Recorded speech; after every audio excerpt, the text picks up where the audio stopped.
What's good? It's your boy Fanon. Welcome back to the channel. I am going to talk about two things today in this video because more than likely I'm not going to do a live stream. So I'm just going to let it roll in a video. And that is, I'm going to talk about Terrence Crawford and Errol Spence Jr. and a lot of the videos and a lot of the conversation going on about them. Errol Spence, shout out to 78 Sports TV and Black Fight Fan TV on the interview with Errol Spence Jr. And also shout out to 78 Sports TV and Black Fight Fan TV on their interview with Bomac. And I'm going to talk about those interviews because I listened to both of them and I listened to both of them. I did not listen for what I wanted to hear. I listened for what was actually said. I've listened to Bob Arum and what he's actually said, not necessarily what I wanted to hear. And they're all saying the same thing. Every party that's talked about it, Terrence Crawford as well, has said the same thing. Not one side saying one thing and the other side saying something else. And once it winds up being the case that they say something, it is what it is. I'm not pointing fingers at either one of them. I'm just going to sit around and wait to see if what they say comes to fruition, even though they're all saying something that I don't like. And I'll tell you what that is in a second.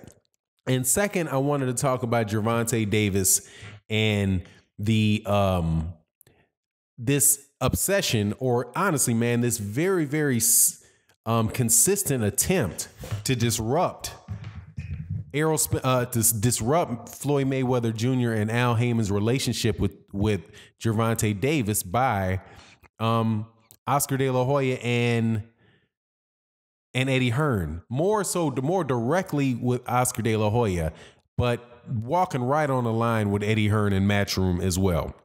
Now, before I do that, thank you for everybody for tuning in. Please subscribe and hit the bell icon. Please subscribe. Sometimes the bell icon don't work, but if you like the channel or if you don't like the channel and you just like to, complain about the things that I say, that can be fun too. I understand that there's a sick, satisfaction that people get with complaining and calling me names. So if you must do it, at least hit the subscribe button to do it. But anyway, and thank you to everybody that supports the channel in the super chats for the live streams, the Venmo, the Patreon. Got new Patreon stuff coming. I'm working on a design for that site, man, which is going to be outside of what I do on this channel. So, I'll let you know when that bumps off. Now, here's what was said by Bomac, and I'm going to walk to a conclusion, so be patient with me. Bomac was on 78 Sports TV and Black Fight Fan TV's talk show in the morning. Check him out, Bison Talk. And one word that he said was, when they asked when he thought this fight was going to be made, he said he thought late 2019. Go back and watch that interview if it's still up. Late 2019. That's what he said. Yesterday, in an interview with Black Fight Fan and 78 Sports TV, Errol Spence said, when does he think that he wants that fight with Terrence Crawford? When does he think it'll happen? Late. It's possible for 2019. Now, that's Bomac that said 2019. That's Errol Spence that said 2019. Terrence Crawford said when he wants to fight Errol Spence Jr., and everybody else, right? But his management has to tell him that. So let's go to what his management said. Bomac, late 2019. Bob Arum says when he's ready, Errol Spence Jr. is ready, and when it's pay-per-view. Those are words that left his mouth. He did not say 2019. So it is everybody is talking about the fight happening, number one, and everybody's talking about it happen. Both sides have mentioned late 2019. That is what it is. All of the other conversations, all of and I'm going to be clear here. I never said that I needed Terrence Crawford to call out Errol Spence Jr. I only brought that up debating and having conversations with people who wanted to put a lot of pressure on Errol Spence Jr. for not calling out Terrence Crawford after the Sean Porter fight. So my argument was, if you want that from Errol Spence Jr., then you should want that from Terrence Crawford. Terrence Crawford's not saying it. Errol Spence Jr. is not saying it. But both their teams are saying late 2019. So at the end of it all, you hear the words, you hear the time frame 2019, the end of next year. Could it be 2020? It could be. Some things could happen in the middle. Somebody could lose, and you never know. But that's what they've both said. Neither one of those guys are ducking the fight.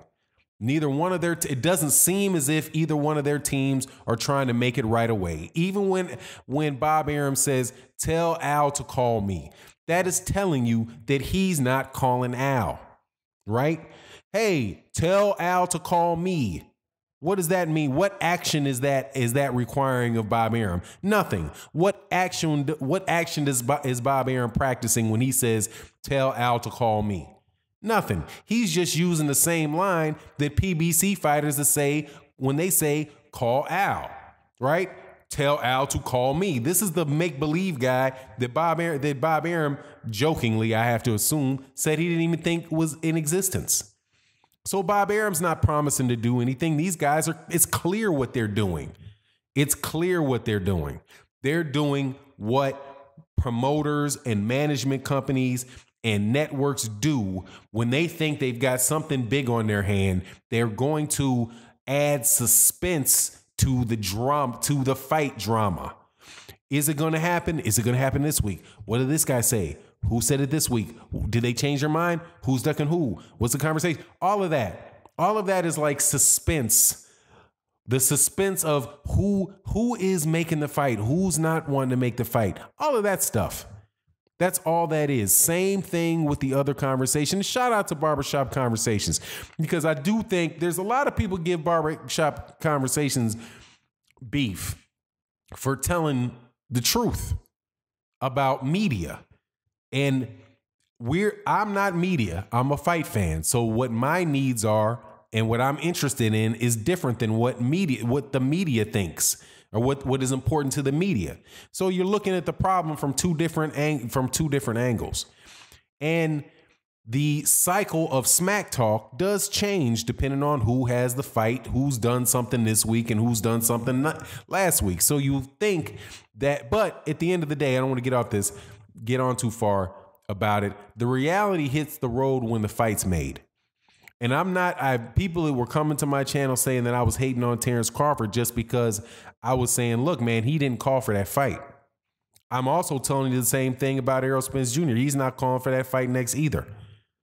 You can get on Errol Spence for saying, hey, he's got another fight coming up and it should be announced soon. And after that, he wants to fight. He really wants to get that WBC belt against Sean Porter. But here's the fact. That's the same thing Terrence Crawford's saying. Terrence Crawford saying he'll take that fight when it shows up, and he's looking for the next 3 fights, and he's waiting on somebody to tell him who's fighting. This thing, if it happens, is going to happen later than midpoint of 2019. There's going to be at least 2 more fights, maybe 3 more fights of people, going back and forth about when this fight's going to happen, man. But I'm not in the business of tearing either one of those particular boxers brands down by saying that this dude don't want the smoke, that guy doesn't want the smoke. I don't believe that either one of those dudes are hesitant to fight the other guy. They're both undefeated fighters who have a propensity to put people on their backs. You know what I mean? So it is what it is. We'll see the fight when we see the fight, but this is more of an indictment into the system of boxing as it is right now, where there's a bunch of drama about stealing people's fighters so that they, stealing a fighter from this company to move to another company so that you can get a promise of 4 more fights. Like what Eddie Hearn said about Gervonta Davis. To me, as a boxing fan, this shit makes no sense. That why I would care about that. Eddie Hearn wants to sign Gervonta Davis into a co-promotional deal with Eddie Hearn, with Floyd Mayweather. as if Floyd Mayweather Jr. is stupid. How many what is now a promotional deal? One guy is a promoter, and then it becomes a co-promotional deal, right, on DAZN, where DAZN is providing the money to Gervonta Davis. And then what? What's that going to turn into after that? It's going to turn into a single promoter deal, but this time it will be Matchroom and Floyd Mayweather Jr. will be cut out. People know what that is. However, why do I watch these DAZN fights? They're these fight cards. It's more of nothing. Same thing with ESPN. Same thing with Showtime. Not Showtime. Same thing with ESPN. Same thing. That was the route that HBO was going. It's a bunch of fights where you have one fighter, bunch of cards where you have one fighter that you want to see filled in with a bunch of fights that actually, and that one fighter has damn near no danger of losing against a bunch of other fighters who, and another against a fighter that more than likely is either older or smaller. The flavor of the month is smaller, right? Or guys that have no experience.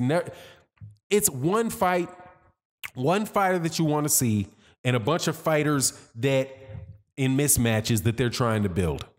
And if you have Gervonta Davis over there on Matchroom Boxing fighting 4 times a year, what champion in the world, who is he going to fight 4 times a year? Who's he going to fight 4 times a year? There's not 4 fighters in 120. There's not 4 fighters worth fighting in the 130-pound division. Is this you telling me that he's going to fight 4 times? You're going to promise this guy 4 fights a year for 3 years, and we're going to get Gervonta Davis, Miguel Berchelt? Heck no. We're not going to get it. We're going to get Gervonta Davis versus Billy Dibbs. That's who we're going to get. We're going to get Gervonta Davis, Billy Dibbs, Gervonta Davis, Liam Walsh rematch, and a bunch of cats he can beat just for the joy of seeing him fight. But no closure to whether or not you're going to get it. And the irony of what Eddie Hearn had to say about Gervonta Davis and Floyd Mayweather is that he said, how could you let your fighter not fight for 3 times more money than he'd ever made? Says the guy that had his fighter, Anthony Joshua, pass up on a $50 million guarantee to fight for 15. 15 times 3 last time I checked was 45.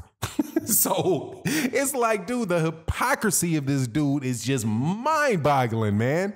But at the end of the day, man, look, boxing's going to be what it is. It's not and it's not getting in a better shape. It's not in a better place.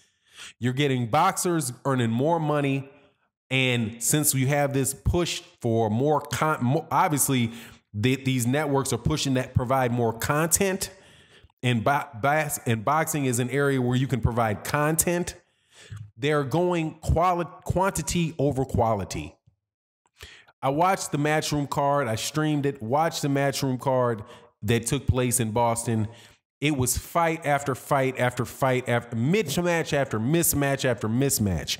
I don't care about this dude versus after. I don't care about this dude after I don't care about this dude. All the way up to the crescendo of another mismatch, which was not necessarily Matchroom's fault. It was more on Billy Joe Saunders, where you have the IBF championship won by Demetrius Andrade fighting against Walter, the cat from Namibia, who had absolutely no chance to win that fight whatsoever, man. That shit was a 12-round sparring match. But anyway, it is what it is. I'm not faulting any of these. Boxing is just in the situation it is because of the structure of boxing. All of these different promoters trying to milk the cow for as long as they can and get as many fights out of fighters as they possibly can. Because I don't even think these dudes, like when you're willing to pay $33 million a fight and you're paying for subscribers, you want subscribers to come back every month. You're not going to give them the one crescendo fight that they and then have them say, okay, well, I got what I want. I don't care what Canelo does anymore. Now I'm just going to cut off my subscription.